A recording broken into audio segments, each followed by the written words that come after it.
A very good afternoon. Honorable Mr. Chan Chun Sing, Minister of Trade and Industry, Singapore. Honorable Deputy Chief Ministers, Honorable Ministers from Sarawak, His Excellency, our Commissioner to Singapore, distinguished guests, ladies and gentlemen. First of all, I would like to express my appreciation to the Minister for your time to be with us today. Definitely, your presence will enhance the bilateral relationship between Singapore and Malaysia, particularly the state of Sarawak. Historically, we have been together during the time of trade settlement, and a lot of business contact had been there between Singapore and Sarawak. What we're going to do today is just to enhance and renew the special relationship between Singapore and Sarawak. Since I became the Chief Executive of Sarawak, I had the intention then to renew that particular relationship. And I had the opportunity to visit and had discussion with your Prime Minister, your Deputy Prime Minister then, and your colleagues.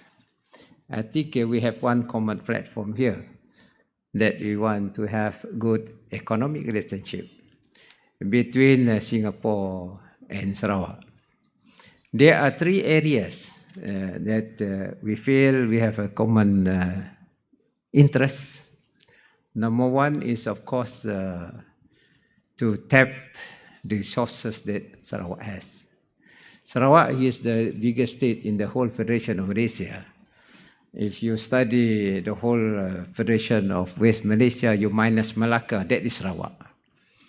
And number two, of course, we have the natural resources. That has been our strength.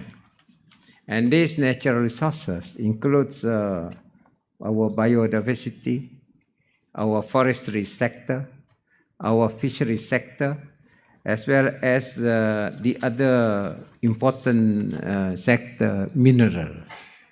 And these are the four resources, I think, that we can add on to the value chain. And number two, the other area that we have discussed is human talent. Recently, I would like to share this very renowned futurist, Michio Kaku. He stated that the success of any nation in the future will be intellectual capital.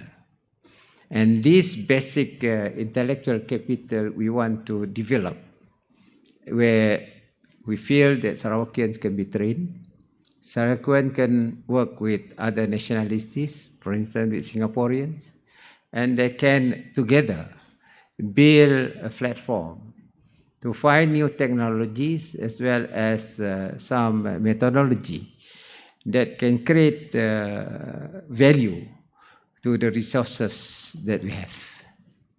The other area, number three, is of course our natural attractiveness in our culture as well as tourism sector.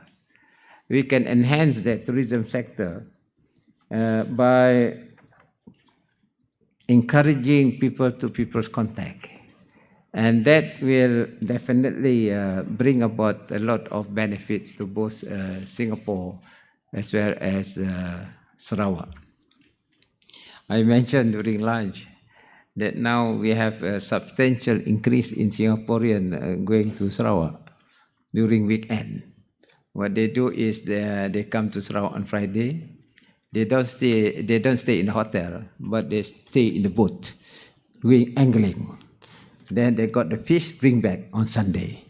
So I think this is only one of the activities that we can go together, and I hope that the other sectors will definitely develop by itself. Ladies and gentlemen, I would like to share with you one important one of the approaches that Singapore and Sarawak can work together, leveraging on the 4.0 development in terms of digital economy. We are upgrading our digital infrastructure at the moment. We go for 5G. Minister, a lot of people asking, Sarawak is not come to 3G yet. Why go to 5G? Meaning you leapfrog. To the Sarawak government, there is no option for us but to adopt 5G straight away from 3G. And we are working together with international company, particularly Huawei, because they are good in 5G hardware. And number two, we are upgrading our fiber optic connectivity, as well as clouding, where we can have a very fast speed.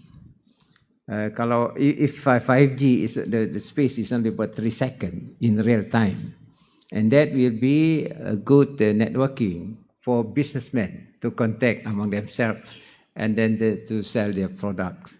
And this is where we can work together to leverage on the global economy beyond the region. I take note of the minister's remark that we can work together, collaborate together to enter to beyond our shores. And that is definitely why Sarawak has started its course now by establishing our office in Singapore.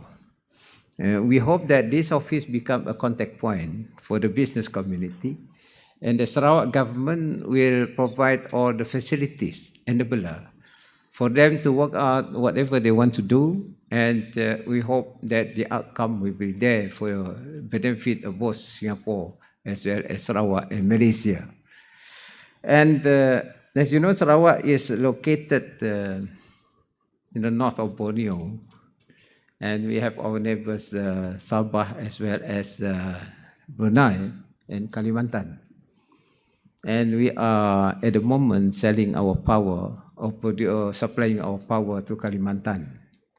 And there is now a collaboration between Sarawak Energy Berhad and the utility company in Kalimantan to exploit the reserve of our hydro potential. Sarawak has also established our own petroleum company, that is Petros. And this company will be able for Sarawak to participate in both upstream and downstream of oil and gas. Petrochemical hub, we want to establish in Bintulu. We have established our port facility in Bintulu. And with that feedstock that we have, I understand that we are still exploring some more oil and gas reserve in Sarawak. Fortunately, we feel that we still got some reserve there. But definitely what is important is the downstream activities of our gas-based industry, where the gas become the feedstock to manufacture petrochemical products, including derivatives from then on. The other area that we are looking at is, of course, our urban renewal program.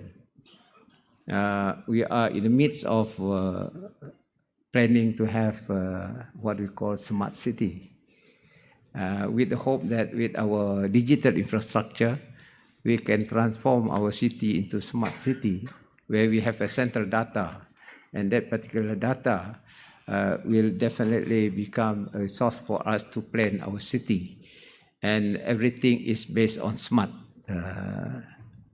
devices.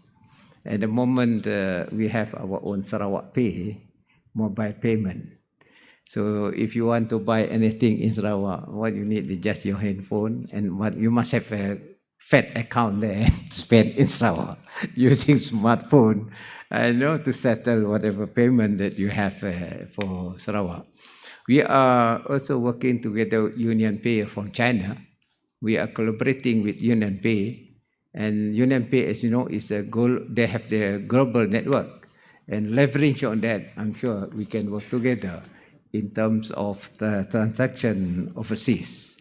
So, ladies and gentlemen, as a background, and this is what we have: the digital ecosystem, the natural resource, the human talent.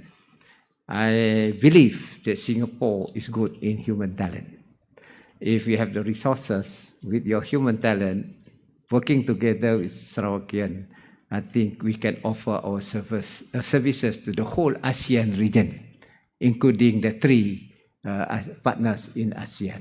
So ladies and gentlemen, I hope this afternoon, this forum will enable our business community to explore what they can do for the future, as well as to establish the linkage that is necessary for us to move forward. Once again, thank you very much to the Singapore government for your support to us, as well as we look forward for this smart partnership between the two S, that is Singapore, Sarawak, to move forward together. With that, thank you very much, Mr. and ladies and gentlemen.